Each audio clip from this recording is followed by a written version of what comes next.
Welcome back, Visions fans. Ready Player Will here. Today we're doing the character review for Sadali, a character that I'm very excited to be introduced into Global, and is secretly one of my favorite characters in the game. I've actually been so much so looking forward to this character that, I don't know if those of you who may or may not have seen it, but over a year and a half ago, I actually made a video called the Sadali mock character creation. That's how excited I was for him as a character to come out, that I decided what would it look like if I made my own character abilities of his. So hopefully I don't have any bias of that spill into this character review. I don't think I do, but you can hold me accountable to that. But let's get into the layout of what we're going to go over today. So we're going to go through the general character overview, a stat analysis that I've kind of revamped for all of you. Hopefully it is a little more insightful. The report card, which I've also added some extra color and information on. Then my general thoughts, kind of encapsulating some high-level things to talk about. We'll go then through the class and job overview. And I have a small bit there re-examining Hate, because he does have an ability that I have seen some misconceptions about that I need to clarify for all of you. Then we're going to go look at his TMR objectively, just speaking how it fits into the game itself, and then very briefly going over the notable vision cards, the Espers, and the weapon optimization, followed with finally the Truststone recommendations that I have for him. So let's kick things off.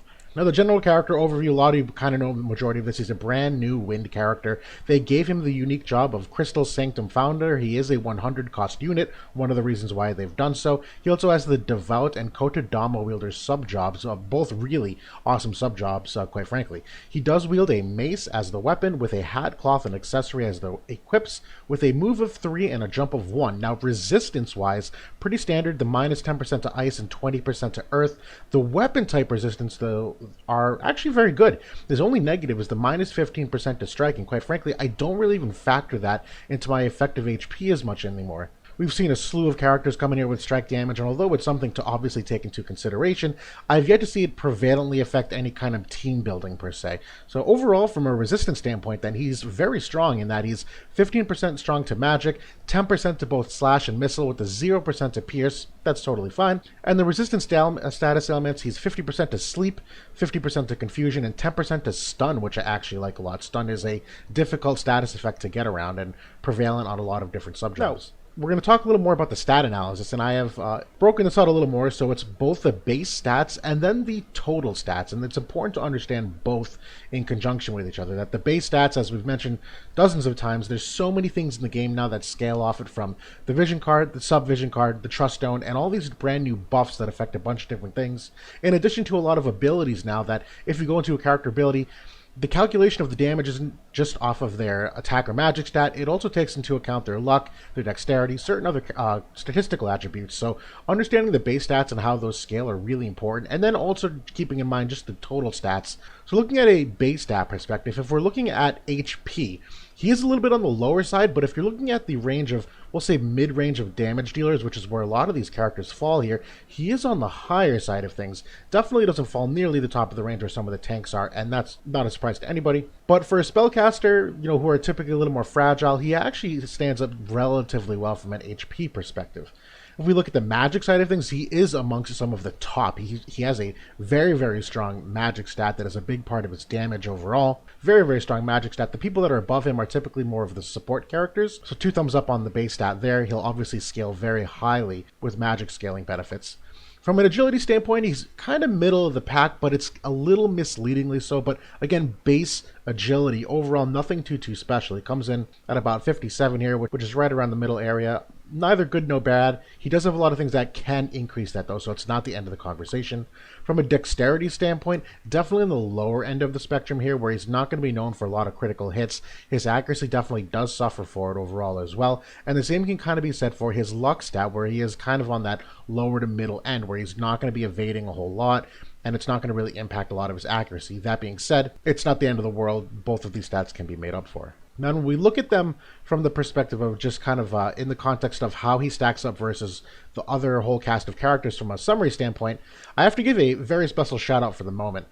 This slide and the last slide, I was actually inspired by another content creator Content created by the name of Ksaun, Ksaun. He's done a couple deep dive character reviews, and I really, really was inspired by the way he graphically showed some of his things, and it kind of incentivized me to step up my game a little here, and rather than doing some numerical charts, I actually put some graphs together, and this radial chart was actually inspired by him, and he does a lot of great work, so I want to give some credit where credit is due. Big thank you to the work that he has done and kind of helping me better visualize how I present the stats and speak to them to you all.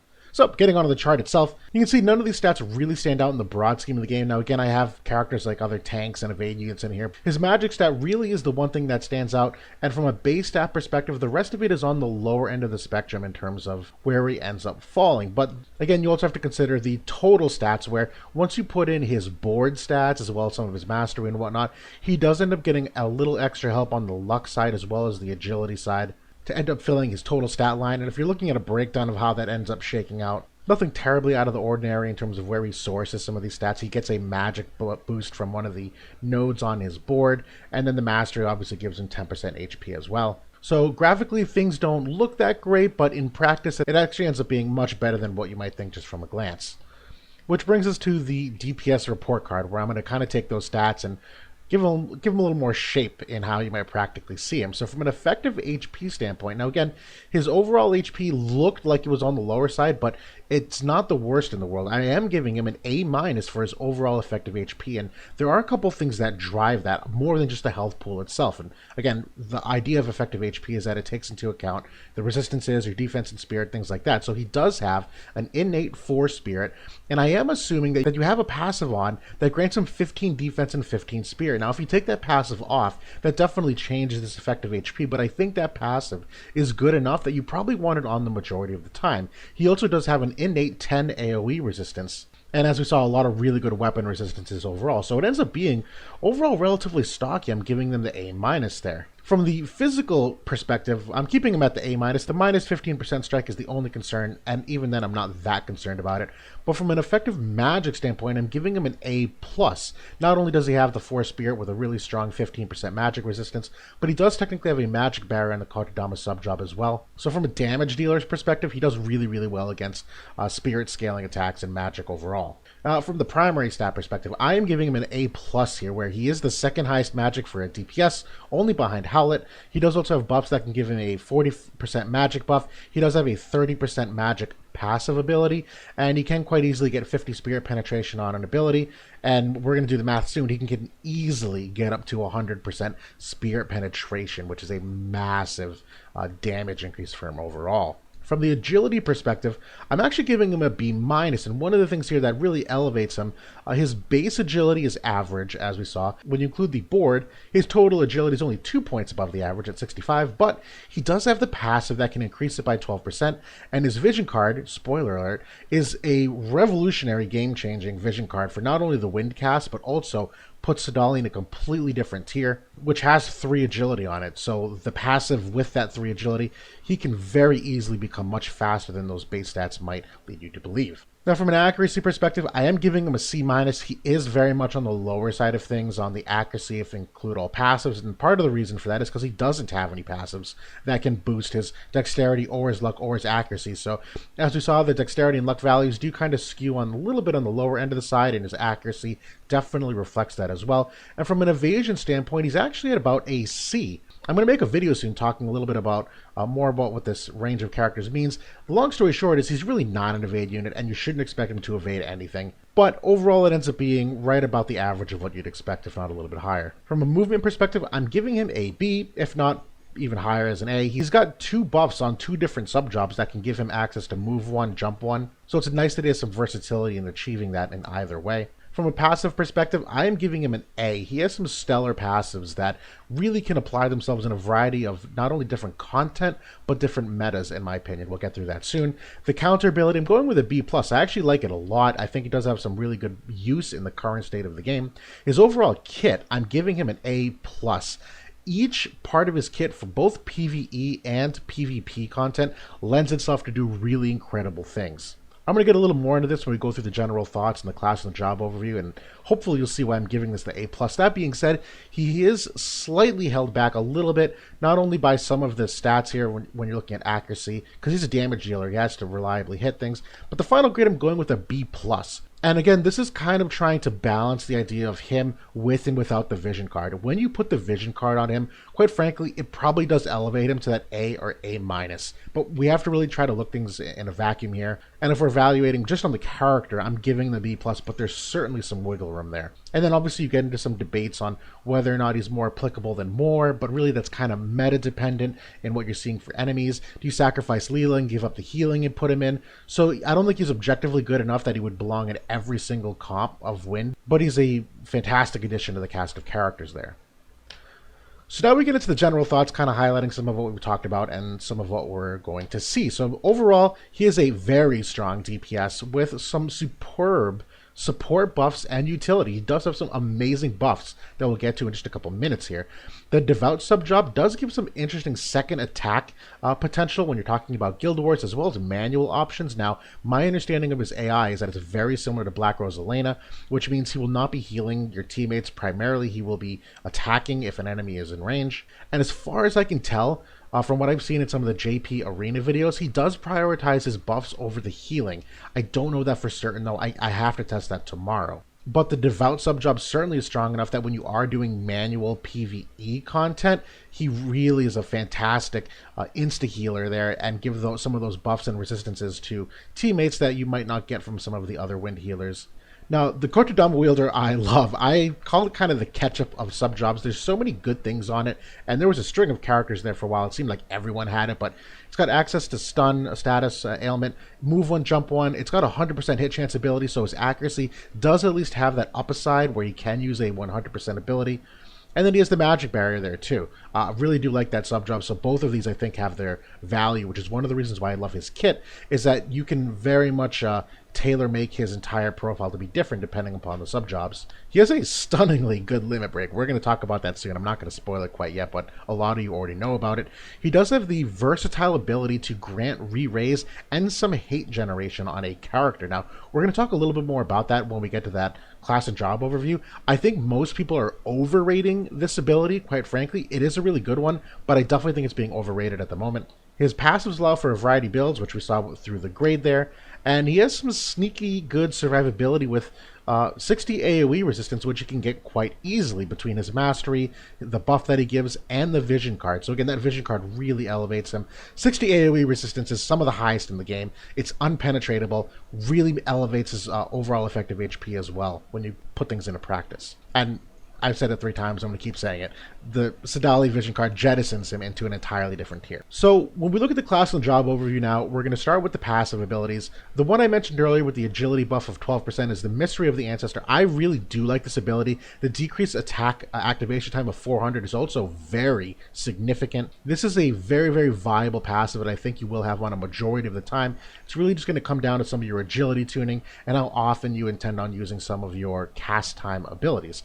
Guru's Knowledge is one of my other favorites. This is the one that I built into the effective HP where, yes, you take a slight hit on the magic attack of 20, but the defense and spirit of 15 are so valuable right now in the game. I definitely think this is a very popular one you'll have on. The Affectionate Priest one, I think this is more PvE oriented, where you get the AP and TP boosts. I don't really think he's going to need it in the majority of the rest of your Guild Wars and Arena. Probably more for some of those long battles, though, where you really need to control him.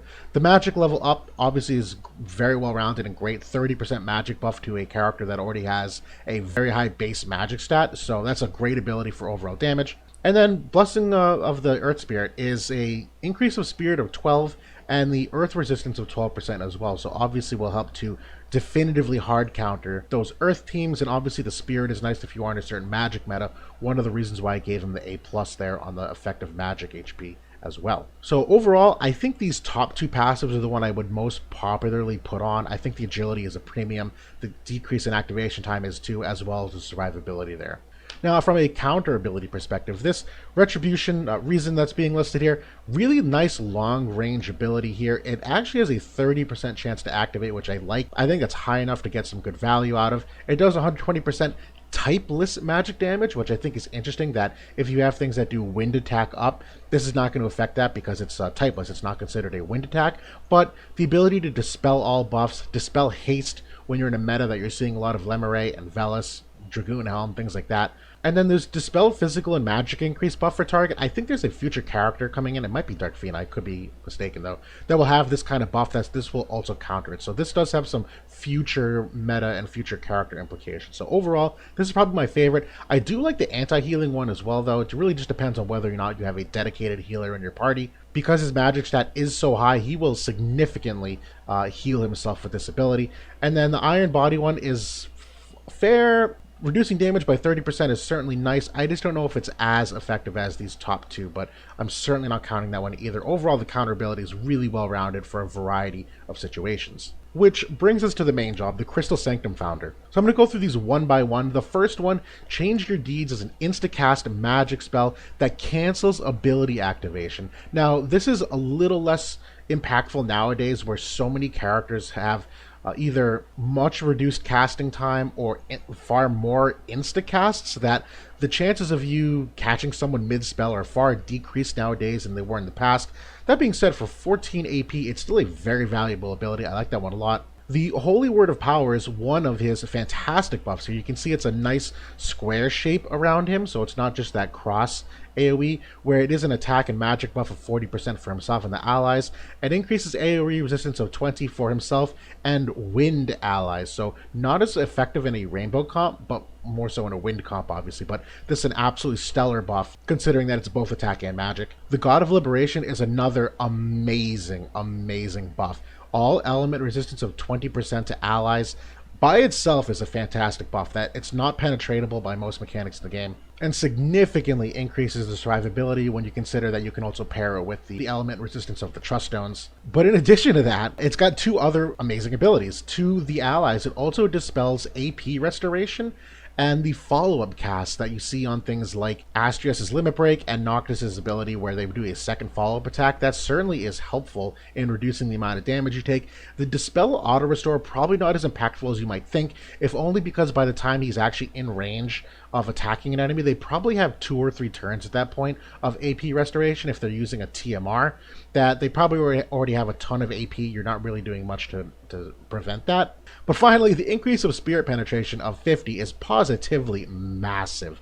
Absolutely massive. It's an incredibly large amount of damage increase for him, particularly against magic tanks, which he's just going to be an absolute magic tank buster in my opinion. Now the Don't Hurry damage ability is another A+ ability here, where it decreases CT by 25, so the cast bar is 100, it decreases by 25 to all targets in the area, it's got a height of 2, and then also decreases the agility of all those targets for 30% for 1 turn. That's in conjunction with each other a nice utility on an ability that does still do respectable amount of damage. It does have the cast time though, so this is one of those abilities where having the reduction in cast time of attack types will certainly be beneficial. The Sing with Heart is an instant magic attack. This is another really good one though. It's a 25% missile imperil. It's got some really good range on it. Damage wise, 165%, sure, maybe a little bit lower on the modifier side of things, but because it is a missile type attack that scales off as a magic stat, kind of like Jaden, it will do a sneakily large amount of damage because you just can't gear for that many resistances. But in addition to that, it will also have the chance to inflict confusion, really great status effect that not everybody's gearing against, and if they are confused, it will also decrease their required AP by 80% as so long as confusion is in effect. So it's a great way to mitigate the amount of AP they're generating while they are confused. Really awesome ability overall. And then finally, the Immortal Dogma is the re-raise ability that it can grant to a teammate and also give them 4 hate as well. Now there's something that I've seen that's kind of misunderstood. I've seen a couple different other content creators talk more generally about this, and in practice I don't think you're going to get much, if any, benefit from this ability. Now the re-raise, absolutely, no doubt that's nice. That being said, there are also a significant increase in the amount of characters that can dispel re-raise in the current state of the game, so that's much less of a premium than it used to be, but the increased chance of being targeted really is going to get that much effect. And if we kind of go over it again, hate from an ability is considered a buff. Hate from a character's passive or the mastery ability is permanent and undispellable. So my example here, and I'll get this in a second, you cannot stack hate from 2 different abilities. The game will take the higher of the 2. So in this example, we're going to use Joom, who is the wind tank. Let's say she uses Vacuum Veil. That grants herself 12 hate. If Sadali casts Immortal Dogma on her, it's not going to do anything to her hate-wise because she's gonna retain the 12 hate that she already generated on herself. So while he's going to give her the re-raise effect, that's cool and all, but if you recall, he's got two other amazing buffs that, in my opinion, if you're prioritizing which of the three buffs to use, I think the other two are way more valuable than giving your tank re-raise. And I've also seen that, just not from my personal opinion, a lot of the JP content creators that I've watched have also recommended the same. To me, there's really only two situations where you get full benefit of this ability. The first one is if you're not running Joom. If you're running tankless Wind, which obviously is risky, this certainly is nice that you can grant hate to a character that is not normally known for hate. The second time I could see it being beneficial is if, and this is very situational, let's say you have Joom move into range of someone like Dark Leela who can dispel buffs. Well, let's say Joom uses Vacuum Veil, moves in range of Dark Leela dispels the buff. We're going to assume that Sadali is not in range of Dark Leela, and if he's not, and assuming that he's not going to use one of the other buffs, maybe then he uses Immortal Dogma on Joom, and she can get some hate back. But that's such a specific chess matchup, I wouldn't rely on that for the majority of your battles. And then similarly, the odds of like having Joom move far ahead and having a DPS in range, but Joom not be in range so that the DPS can get this buff, I'm sure there's ways that it's practical and you can make it work, but it's very specific to the map, the agility, the spacing, way too much so that I think people are overrating just how impactful that hate really is. So I just wanted to take a moment to talk about that.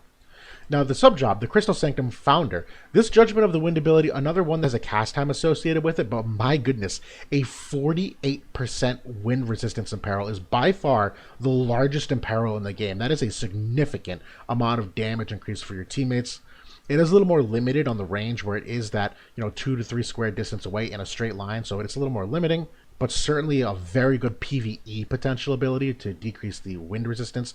And the Dynamic Miracle, I actually think, is a really another good one, but very much subjective. Again, when you're talking about buff priority, the two buffs on the main job there are really the ones you want to emphasize, so the odds of getting this third one off are either A, very specific to long maps, or B, very specific to manual PvE, where you're able to control the timing of this.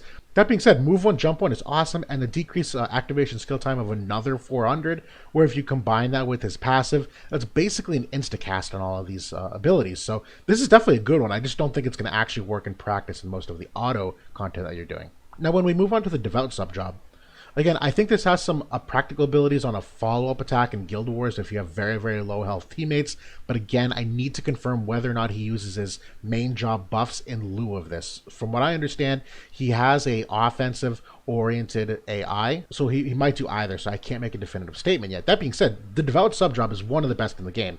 The insta-heals of the very bottom ability here to also increase the agility, attack, and magic is one of the best abilities in the game, and obviously so is in Teachings of the Wind, the support ability, the one that Resnick so often spams, where it gives wind attack, debuff resistance, and then reduces the activation time further for his own abilities. So this Devout sub-job is absolutely fantastic for PvE and manual content. I just don't know if it actually gets any impact at all in real PvP. I think his AI is too offensively minded, and his other buffs are too high in the priority list to really get much out of this. Which brings us finally to the Kotodama Wielder, and kind of suffers from some of the same things as the Devout, where you're really picking and choosing which buffs you want to use. So although I do like Nimble Movement, again, the move one, jump one, as well as the Magic Barrier, both of those are very much situational. The only two abilities that I particularly like on here is Fainting Pain, and then the, don't hesitate here, I know the translation's a little wonky, but the ability to inflict stun is awesome, and the 100% hit chance I do think are really good abilities overall. So offensively, I think this one has a time and place, but again, that's really dependent upon certain kinds of metas. Quite frankly, I think if you are in an evade meta, you probably aren't using Sadali so much as you're using More the Merrier,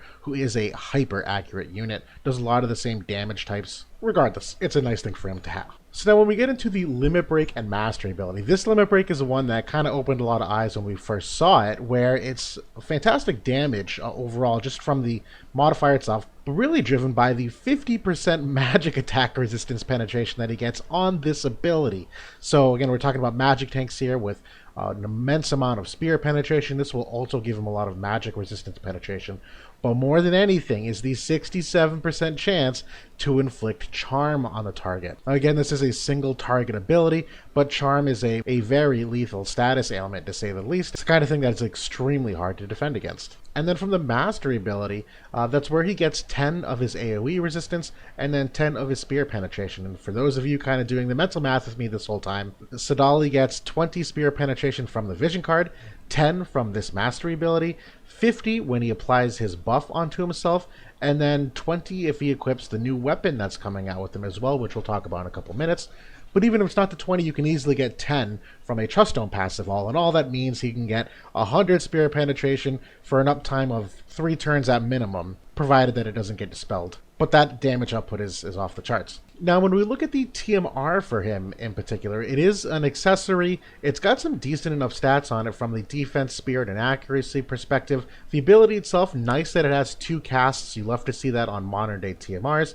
The ability itself, definitely a little more niche though, where it grants the following effect for an ally. It increases their healing power by 50 for 3 turns after they've performed a critical hit. This is actually a significant amount of healing power considering how large the tank health pools are nowadays and what you can theoretically heal on average. For the wind comp in particular, really only a benefit is if you're running Halloween Leela, who is a active support, but really and truly if you're using any kind of character that involves healing in their kit, whether that be regen on ability or an external healing source like Velis or Leela pumping heals into someone, or a self-healing ability, kind of like Dark Leela's ability to regenerate health when it dips below a certain point, or a counter ability like we saw with Sadali's own counter ability. He will restore health. Well, this will increase the potency of that by 50%. So this actually is a very good TMR from the perspective that there's really not any abilities that can increase healing power to this magnitude like this. No, definitely a thumbs up. I can't say you'll use it a lot, but it is a very valuable tool potentially.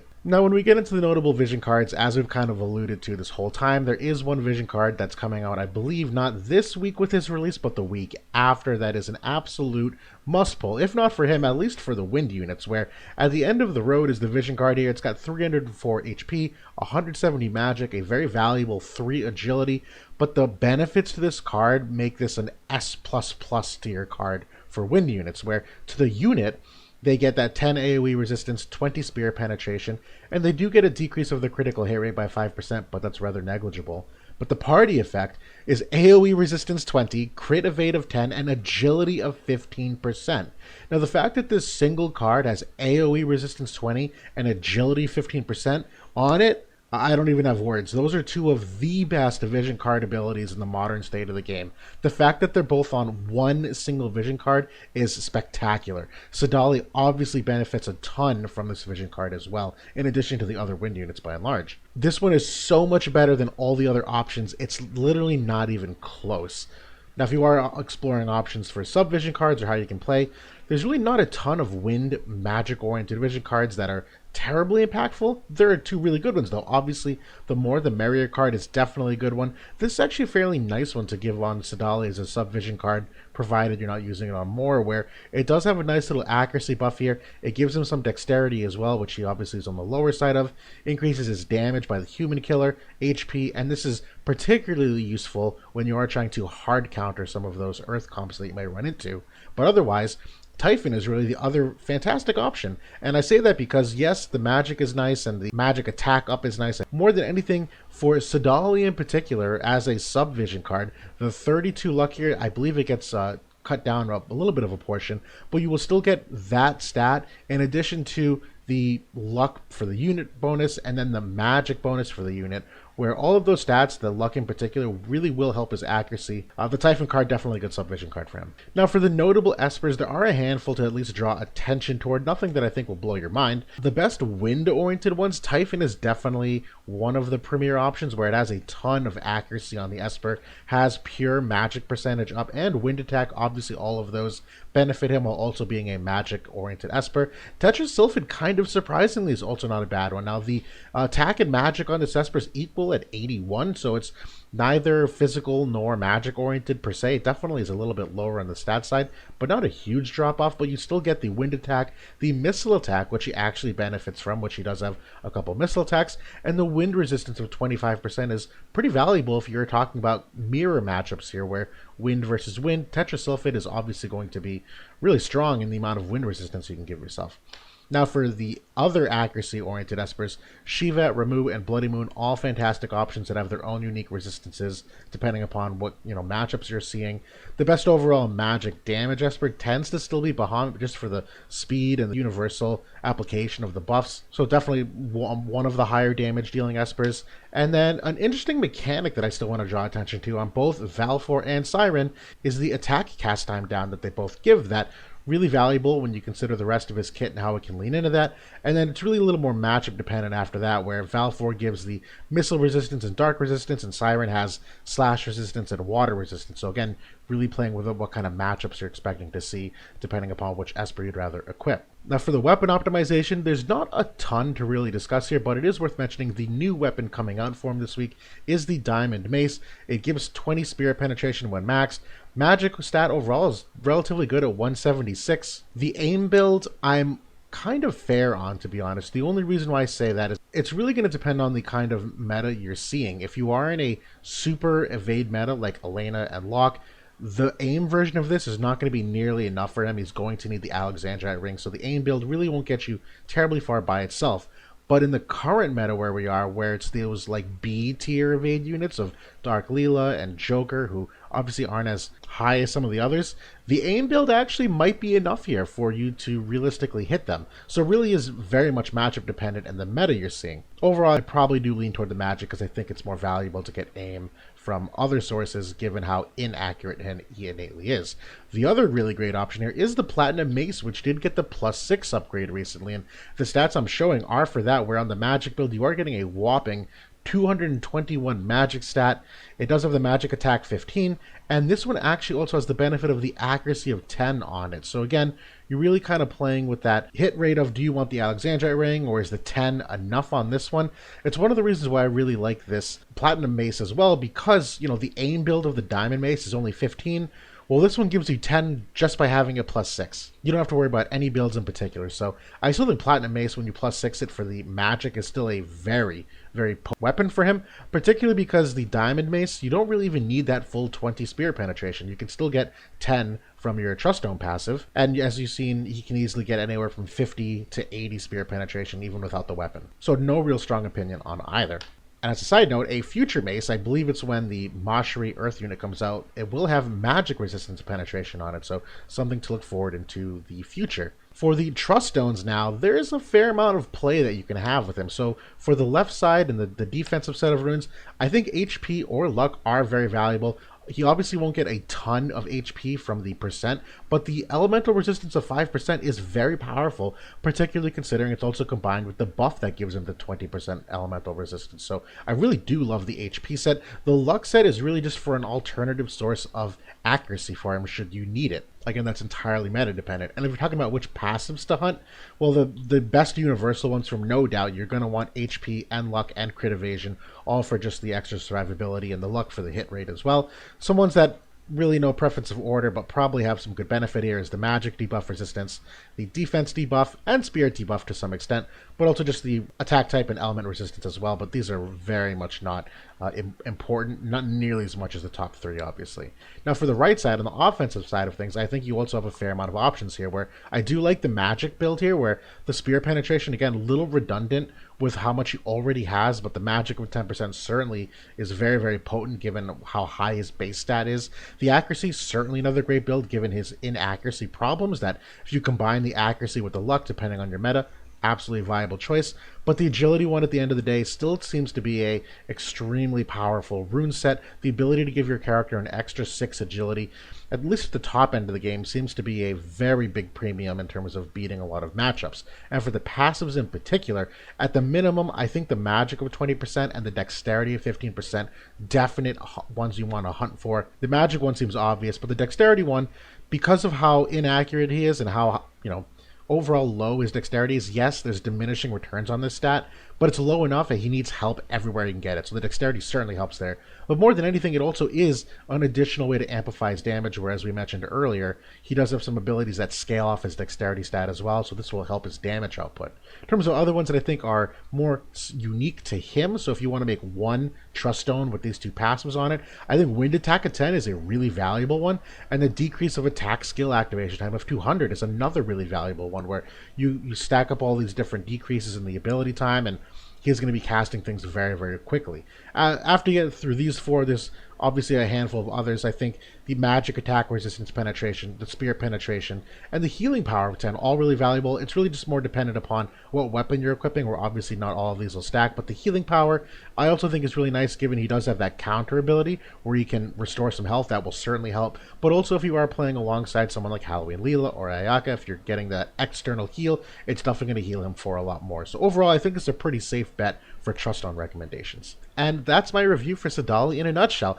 Big fan of the character, really happy they introduced him. I wish they played with him a little more than just making him a 100 cost wind unit. You know, looking back to what my initial hope was in terms of a character build, I was really hoping he'd be one of the first, like, elemental-less characters. I was hoping he'd have some more abilities that played with the kind of hidden mechanics of the game, and a couple ideas, just so you don't have to watch the whole video. I had this idea of reducing the unit affinity of the characters on the enemy team. I had access to like 5 or 6 different status ailments, so you could just status ailment the heck out of an enemy team. I had a passive that essentially made it so that he never generated any hate at all. Some interesting things I think they could have tapped into that would have fit his character a little more, but overall, it's still a really fun character. Definite thumbs up. He's still a really great addition to the win cast, but it's really the vision card more than anything that really drives him home. So for those of you pulling for him, I have no doubt you're going to get some good use out of him. That's it for now. Thanks for watching, and I'll talk to y'all soon.